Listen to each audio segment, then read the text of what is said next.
The crowbar bit into the wood and held. She leaned her whole weight against it. The nails screamed. 40 years of rust gave up an inch at a time. She braced one boot against the doorframe and pulled. The crowbar slipped. Her shoulder slammed hard into the porch rail. She got back up. She tried again. The door cracked open 6 inches and stopped. Something was holding it shut from the inside. Her name was Wren Calder. She was 34 years old.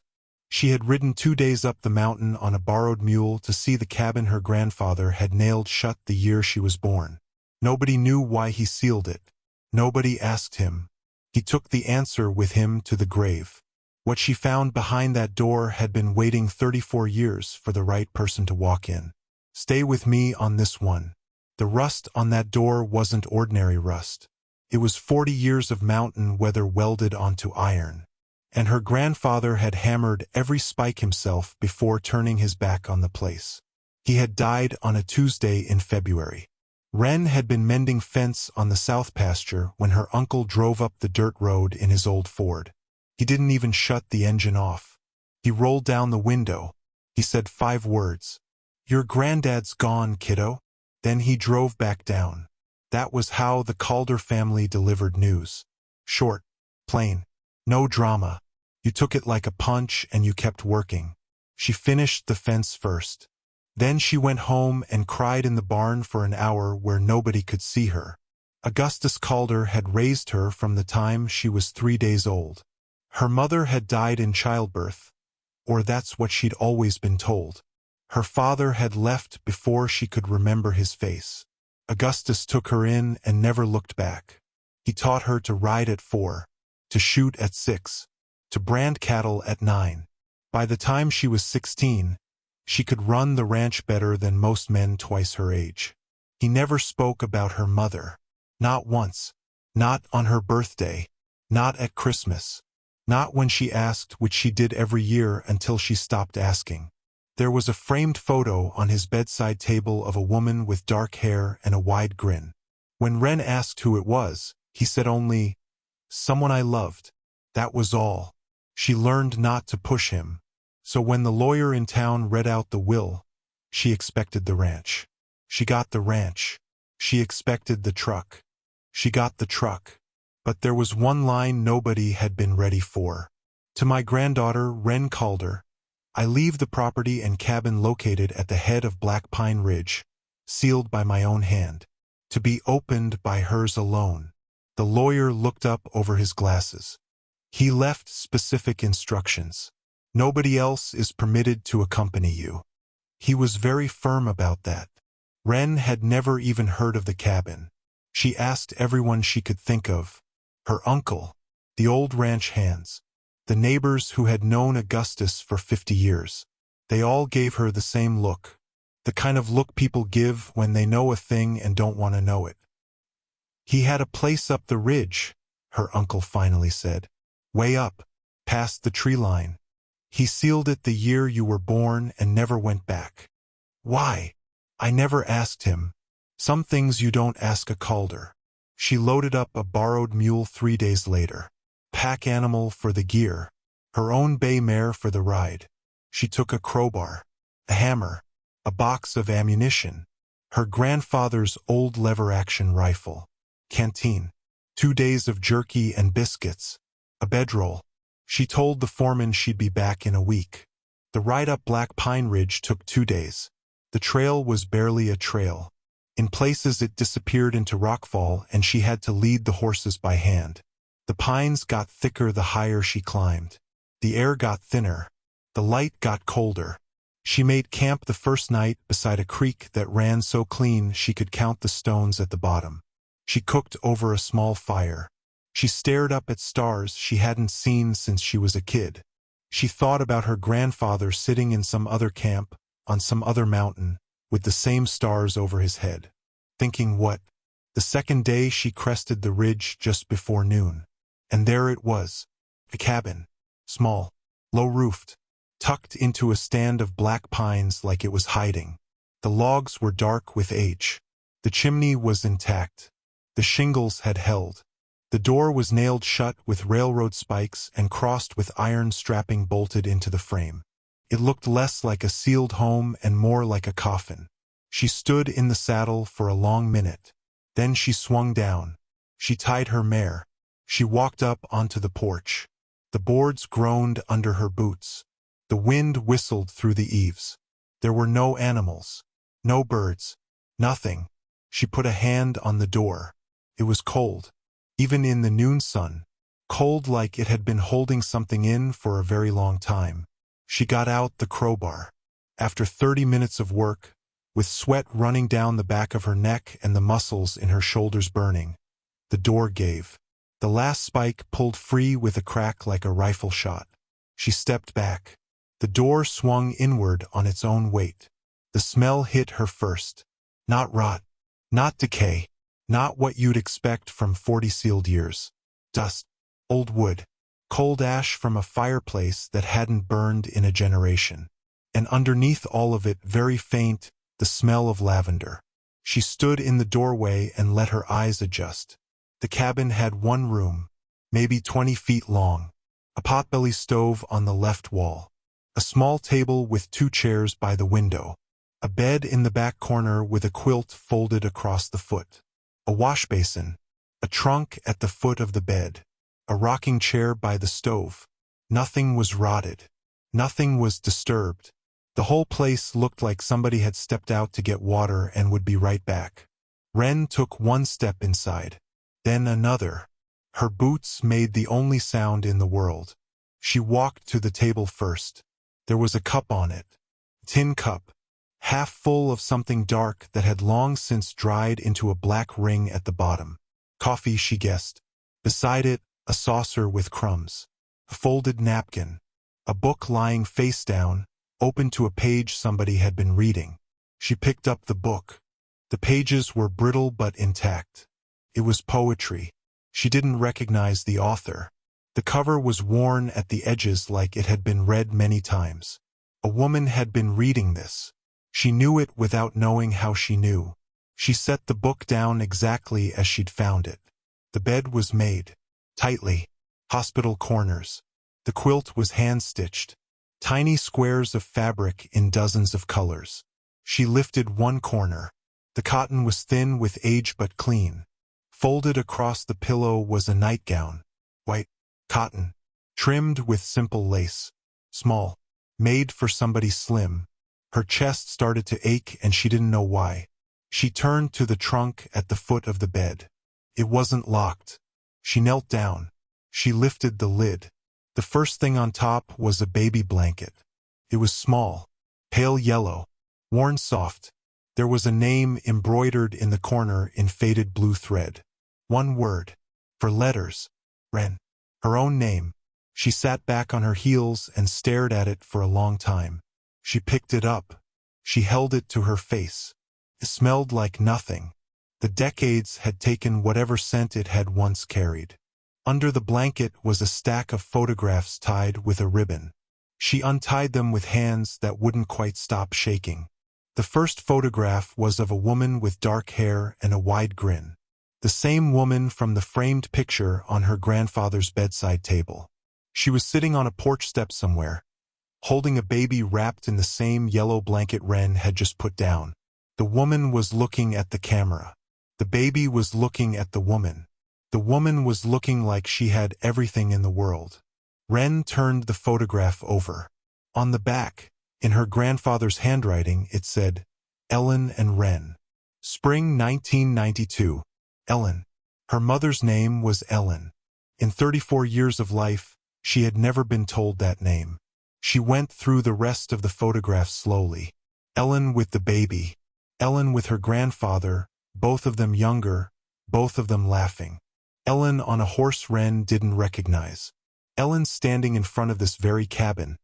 One hand on the door, the other shielding her eyes from the sun. The cabin hadn't been sealed when these were taken. The door was open. There was a wreath on it. The porch had clay pots of flowers along the rail. Somebody had lived here. Her mother had lived here. Under the photographs, in a leather pouch, was a journal. Her grandfather's handwriting. She'd have known it anywhere. Careful block letters. The slight slant to the right. The journal started in March 1992. She sat down on the floor with her back against the trunk. She opened it. She read for a long time. What her grandfather had written wasn't a diary. It wasn't memories. It was a record. A careful, exact record of what had happened in the spring and summer of the year she was born. Names, dates, times. The kind of record a man keeps when he wants the truth to survive him. Her mother had not died in childbirth. Her mother had run. From a man, with a baby, to this cabin. Her mother had been found here 3 weeks later, by the man she'd run from. And what came next, written in her grandfather's hand in careful block letters, took an hour to read. When she was done, she closed the journal. She set it carefully on the floor beside her. She got up. She walked to the table. She picked up the tin cup. She rinsed it out in the wash basin with water from her canteen. She filled it again. She drank slowly. She walked back. She sat in the rocking chair by the stove. The wood creaked under her weight. The same wood that had held her mother's weight 34 years ago, in this same chair, in this same room. She rocked. Just rocked. The light had shifted to late afternoon. Gold through the dirty window, a square of it lying across the floor. She had her answer. For the first time in her life, she had her mother. A name, a face, a story. She had a grandfather who'd loved both of them enough to do the impossible to protect them. She had a cabin that had been waiting 34 years to give her what was hers. She closed her eyes. The mountain went quiet around her. It was over. She heard the horse first. The hoofbeats were soft, careful. Somebody who knew how to ride a mountain trail. Somebody coming up the same path she had come up. But slower, like they didn't want to be heard. Her eyes opened. The square of gold on the floor had moved. She had been asleep or close to it. Maybe an hour gone. Maybe more. The hoofbeats stopped at the edge of the clearing. She stood up. Slowly, quietly. She walked to the door and looked out through the open frame. A man was tying a horse to the same tree where her mare was tied. He was tall, lean, maybe 65. White hair under a brown felt hat. Clean-shaven, wearing a canvas jacket and worn jeans. He moved like somebody who'd been on horses his whole life. He saw her in the doorway and lifted a hand. "Didn't mean to startle you," he called. "Saw the smoke from down the ridge. Thought I'd come check on you." There wasn't any smoke. She hadn't lit a fire. "Who are you?" she said. "Name's Tom Murphy. I run the ranch on the other side of the saddle. Been your granddad's neighbor for 40 years. He walked toward the porch with his hands open. Friendly. Empty. "You'd be his granddaughter, Ren. He talked about you." She didn't move from the doorway. "He never mentioned a neighbor." The man laughed. "Easy. Practiced." Augustus was quiet. "You know that better than anybody." She did know that. But she also knew this. Her grandfather had ridden every fence line on every neighbor's property within 30 miles. He had known the name of every rancher's wife and every rancher's dog. If Tom Murphy had been his neighbor for 40 years, his name would have come up. It never had. "Mind if I come up?" the man said. "Hell of a long ride. Could use some water." "Stay where you are." Something flickered in his face. Just for a second. Then the easy smile came back. "Whatever you say, miss. I just thought, you up here alone, you might appreciate the company. Mountain's a dangerous place. I've been up mountains before." "I know you have." Augustus said you were tough. Said you were Calder all the way through. He took a step closer to the porch. "Said you were just like your mother." The world stopped. She had not mentioned her mother. The name Ellen had been written in a journal that nobody had seen for 34 years. The framed photograph in her grandfather's room had been called "Only Someone I Loved." This man was not her grandfather's neighbor. He was something else. Her hand moved very slowly to her hip. The pistol she'd brought up was in her saddlebag. The lever-action rifle was leaning against the wall just inside the door. She couldn't reach either one without turning her back on him. "What do you want?" she said. It wasn't a question. The man's friendly face slipped. Not all the way, just at the edges.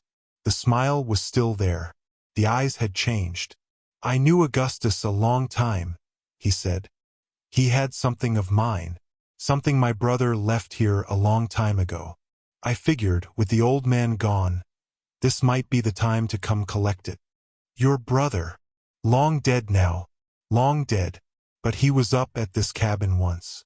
With a woman. Left some things behind. Family things. I'd like them back." "What was your brother's name?" He paused. She watched the pause. "Don't matter what his name was," he finally said. "You weren't even born yet." "I was born exactly when he came up here," she said. "Wasn't I?" The smile was gone now. He took another step toward the porch. "You read it, didn't you?" His voice had dropped. "You read what that old man wrote down. Stay where you are. You don't understand what you've got in there. You don't understand what it means to my family. There are people who have been waiting a very long time to know what happened to my brother. To know where he is.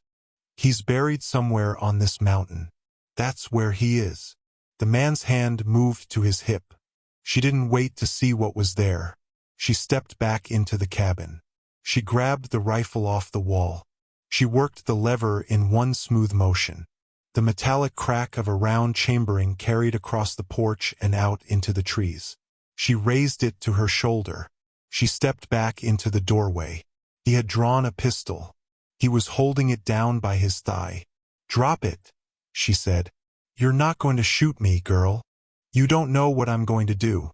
You don't know me. You knew my grandfather. You knew your brother. You don't know one thing about me." He looked at her for a long moment. She didn't blink. The rifle didn't waver. She had been raised by Augustus Calder. She had been shooting since she was 6. She could put a round through the cap of a tin can at 50 yards, and her hands didn't shake when it mattered. His hand started to come up. She fired into the porch post 6 inches from his head. The splinters flew. He dropped his pistol and threw both hands in the air. "Jesus Christ. The next one goes through your shoulder," she said. "Sit down on the porch. Hands on your head. Now." He sat. She kept the rifle on him. If you're still riding with me on this story, hit that subscribe button right now. Because what she found out about him in the next 10 minutes was bigger than anything in that journal. The afternoon was burning down toward evening. Light slanted long through the pines. Neither of them moved for a full minute. She wasn't going to let him sit there forever. Her arms were getting tired. Her mind was working. "Slide the pistol off the porch with your boot," she said. "Slow." He slid it. The pistol went over the edge into the dirt. "Now talk." He talked. His name was not Tom Murphy. His name was Carl Hennessy. His brother had been Roy Hennessy. Roy had married Ellen Calder in the spring of 1990. Roy had been a charming man. The kind who could sell you a horse and shake your hand and steal your wallet in the same motion. Augustus had hated him from the day he met him. Ellen had loved him anyway. For 2 years it was fine. After that it wasn't. Roy had hit her the first time when she was 6 months pregnant. He hit her the second time the week after Wren was born. Ellen had hidden the bruises. Augustus had seen them anyway. He had come down to their house in town with his shotgun, and Roy had run out the back door. Ellen had told her father she could handle it. 2 months later, Ellen had loaded up a packhorse in the middle of the night and ridden up to this cabin with a 3-week-old baby in a sling against her chest. She had left no note. She had just gone. Augustus had known where she had gone. He had built the cabin himself. It was where he had taken Ellen camping when she was a girl. For 3 weeks she lived up here. Roy had figured out where she was. He had ridden up with Carl. Both brothers. Both armed. They had come at dawn. Ellen had been at the creek getting water. Augustus had been at the cabin with the baby. He had been up visiting for the night. They had killed Ellen at the creek. Carl said it like he was reading a grocery list. No emotion, no shame, just facts. His brother had pulled the trigger. He had been 10 feet behind. They had been planning to take the baby back.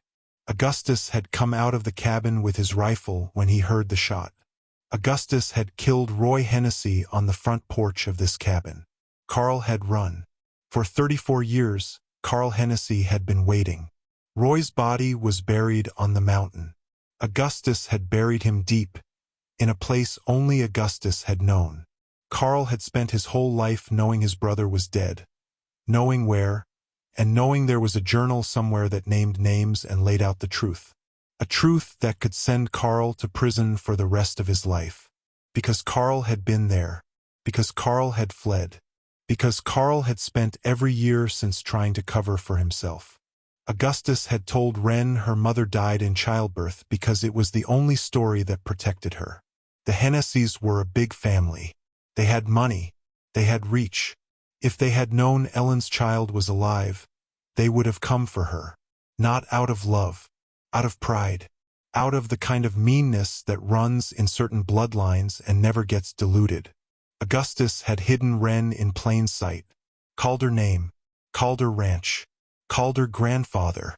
A daughter who never existed and a granddaughter who had appeared out of nowhere and a story that nobody questioned because nobody wanted to. He had sealed this cabin to preserve the evidence. The journal. The photographs. The baby blanket. Everything that proved what had happened and what Ellen had been and how she had died. He had left it all for Wren. The right person. She'd been the only one who could open it. Legally and otherwise. Carl Hennessy finished talking.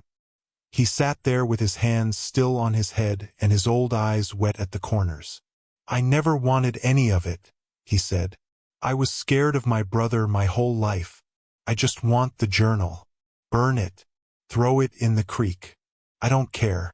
Just don't let it exist. Wren didn't lower the rifle. She didn't say anything for a long moment. The sun had nearly dropped behind the pines. You watched him shoot her, she said. Carl didn't answer. You watched him shoot my mother. He looked at the boards. And you've been waiting up here. How long? Watching the road. Watching for him to die. So you could come up and clean it up. 20 years, he said quietly. Off and on. I bought the land on the other side of the ridge. I rode up here once a month. To check. She had been a child once on that ridge. She had hunted on that ridge. She had picked huckleberries on that ridge. He had been watching the whole time. Her hands stayed steady on the rifle. She was not going to shoot him. She was not going to do what he had done. There was a satellite radio in her saddlebag. Her grandfather had insisted on it. She had teased him about it the whole way up the mountain. Augustus had known. He had known somebody would come. She kept the rifle on Carl Hennessy while she walked one slow step at a time to the saddlebag. She kept the rifle on him while she fished out the radio. She kept the rifle on him while she called the sheriff in town. The sheriff was an old man named Davis. He had known Augustus for 50 years. He answered on the second ring. Davis, she said. I'm at the cabin on Black Pine.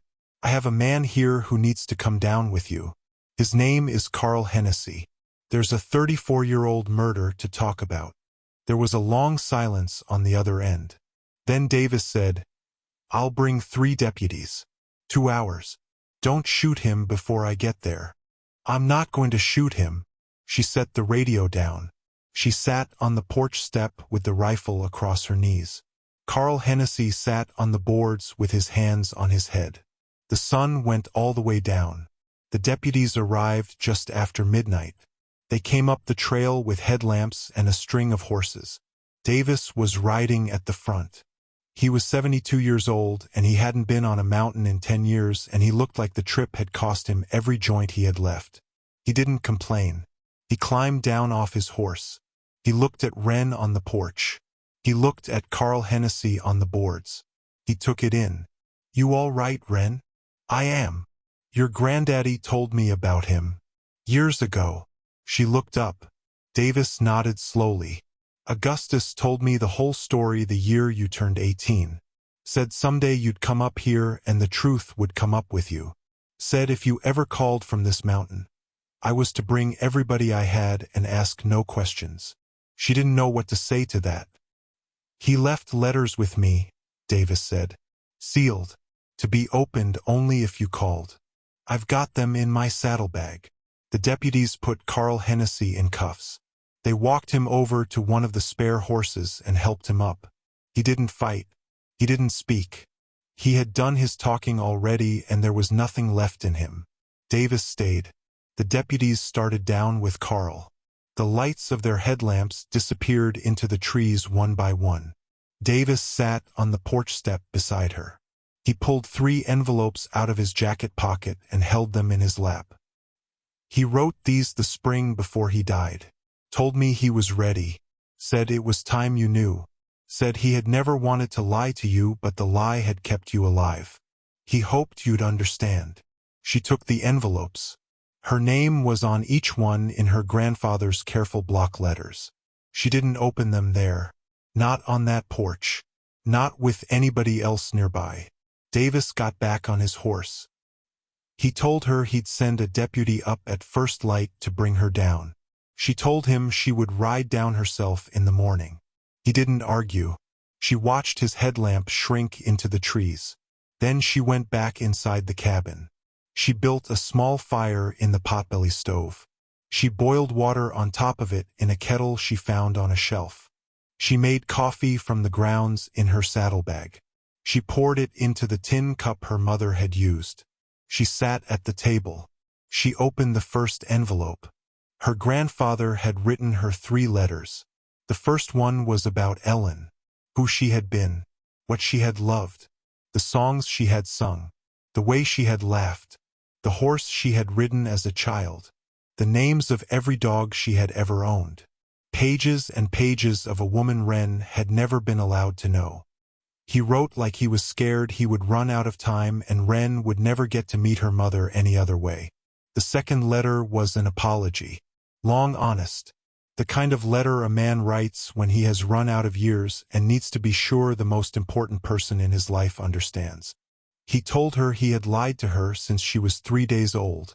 He told her every reason for the lie. He told her every reason it had cost him.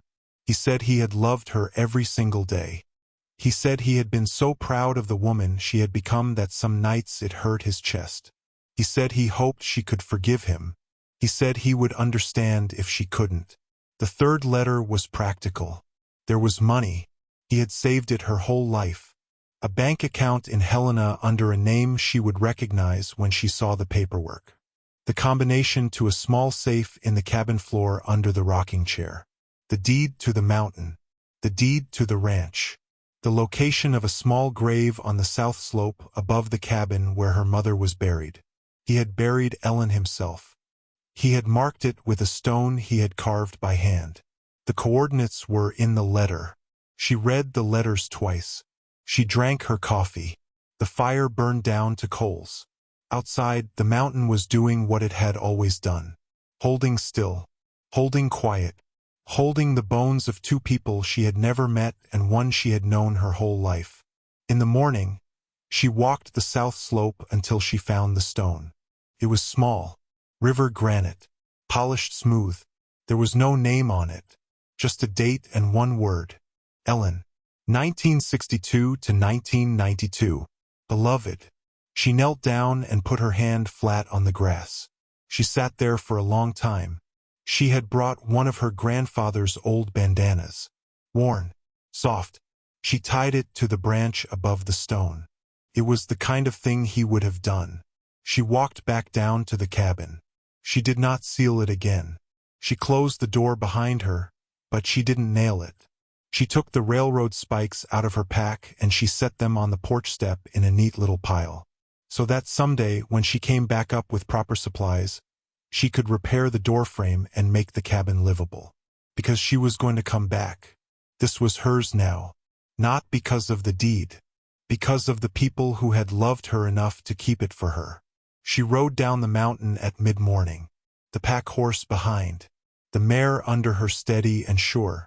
She had the journal in her saddlebag, the photographs, the blanket, the 3 letters. When she got to the bottom of the trail, the foreman was waiting at the gate. "You all right, boss?" She nodded once. "I'm all right." He looked at her face. He didn't ask anything else. That was the Calder way. You took it like a punch.